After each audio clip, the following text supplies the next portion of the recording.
CIA is slamming a report by CNN claiming President Trump could have jeopardized a Russian informant's safety. Yeah, huge story here. The CIA calling it, quote, misguided and inaccurate. Pretty damning response there.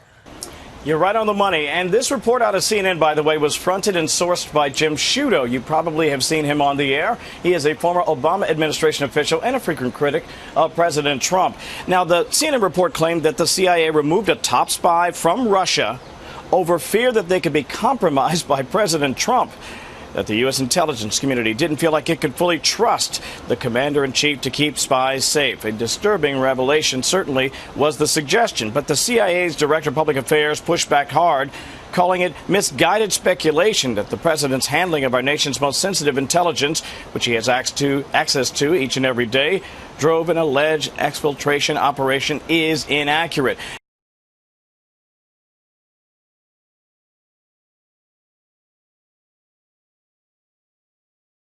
More than 1 million tonnes of radioactive wastewater could be dumped into the Pacific Ocean. That's the grave warning from Japan's Environment Minister, where authorities are still dealing with the aftermath of the Fukushima nuclear disaster. The only option will be to drain it into the sea and dilute it. The whole of the government will discuss this, but I would like to offer my simple opinion. Well, groundwater has accumulated at the plant since the events of 2011. That's when a tsunami triggered multiple nuclear meltdowns. Officials have attempted to remove harmful pollutants, but a lot of them do remain. And they are warning too that they'll run out of storage space by 2022. Meanwhile, the government has spent something like $320 million on a wall to slow the flow of water to the reactors, although it's not worked quite as well as they had hoped.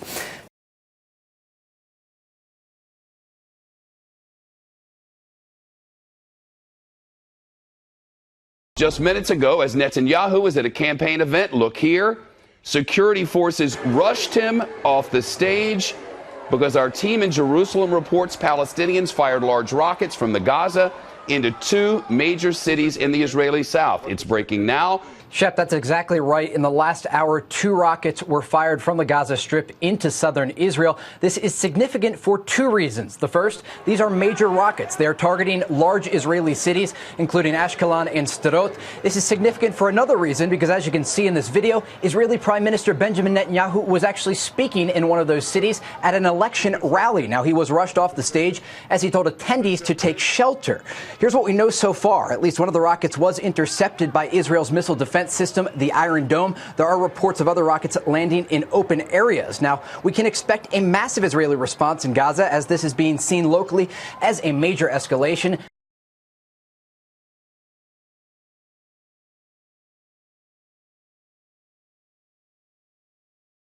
At least 11 reported tornadoes hitting Wyoming and South Dakota. Take a look at these images. This is Sioux Falls, a twister leaving a trail of destruction. Ginger starts us off with the latest. Good morning, Ginger. And we are so fortunate, Robin, that those images did not come with any serious injuries. Really a miracle, because there were 11 reported tornadoes, as you mentioned. You can see one of them there in Wyoming. The debris starts flying. This was a very powerful day this morning in Sioux Falls.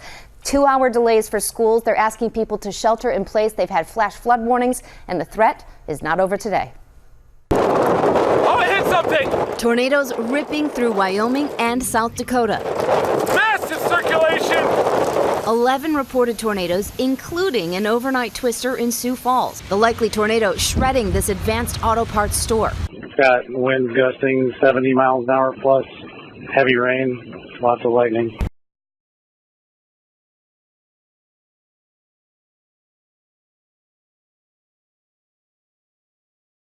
We're going to turn now to the alarming news on vaping tonight. Right here in the Houston area, a high school student collapsing after vaping and was rushed to the hospital.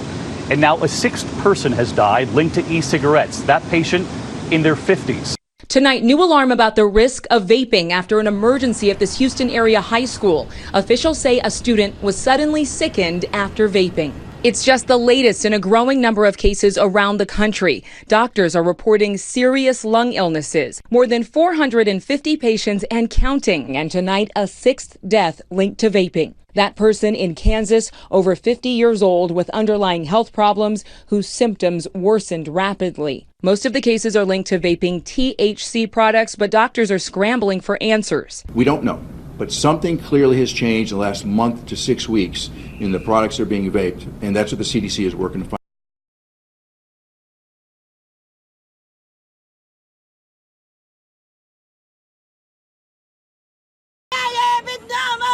Earlier this month, hundreds of people outraged at the death of Palestinian Israa Gharib launched a protest demanding justice. Palestinian media have reported Gharib suffered spinal injuries after falling from a balcony while trying to escape her brothers. A woman's screams can be heard in an unverified video apparently taken at the hospital and shared online. Activists suspect Gharib is the victim of an honor killing by her own family, insulted after posts online show the young woman out in public with an unrelated man.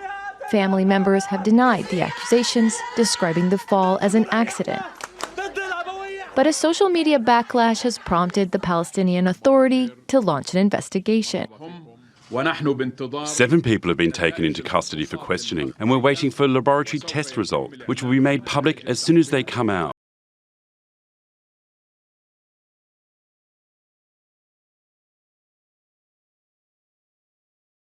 We are also following emergency evacuations underway tonight after a major train derailment near St. Louis.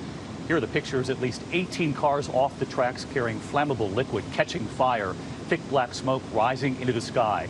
Nearby neighborhoods and schools have been evacuated, and a special hazmat team has rushed to the scene. The sky-high flames and billowing black smoke could be seen for miles. A Union Pacific freight train in southern Illinois, just outside of St. Louis, derailing at about 12:45 this afternoon. 18 cars jumping the tracks, crews racing to the scene, battling the flames, coping with 90-degree temperatures and strong fumes. Some of those train cars carrying a chemical solvent, authorities hosing down cars, and smaller fires ignited by the flammable liquid. Authorities evacuating 1,500 people from 3 communities and several schools.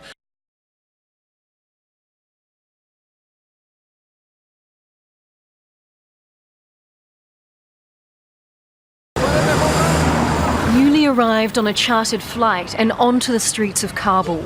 This particular cargo is extremely valuable. To move it, the Afghan government has ordered an armed escort.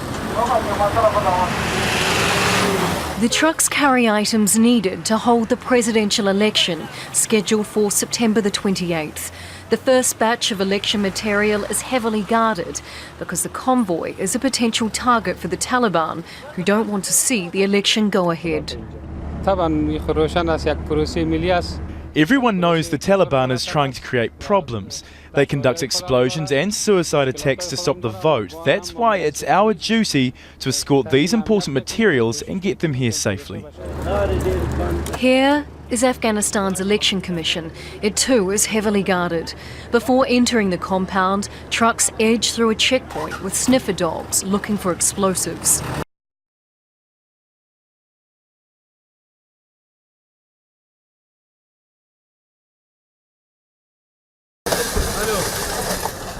The injured are rushed through the crowds on stretchers.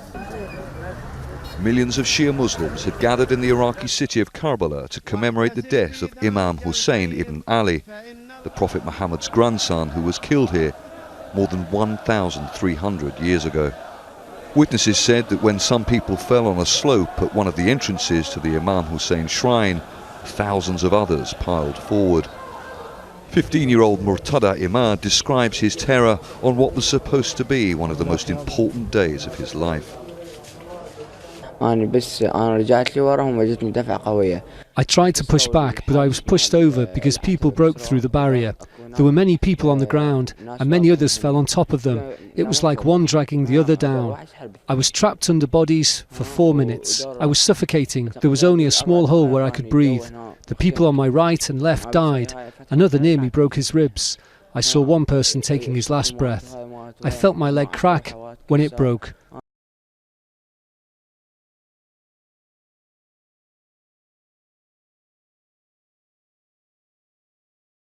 More than 600 Nigerian nationals are being repatriated to their country of origin this morning after they expressed fears following the recent attacks on foreign-owned businesses.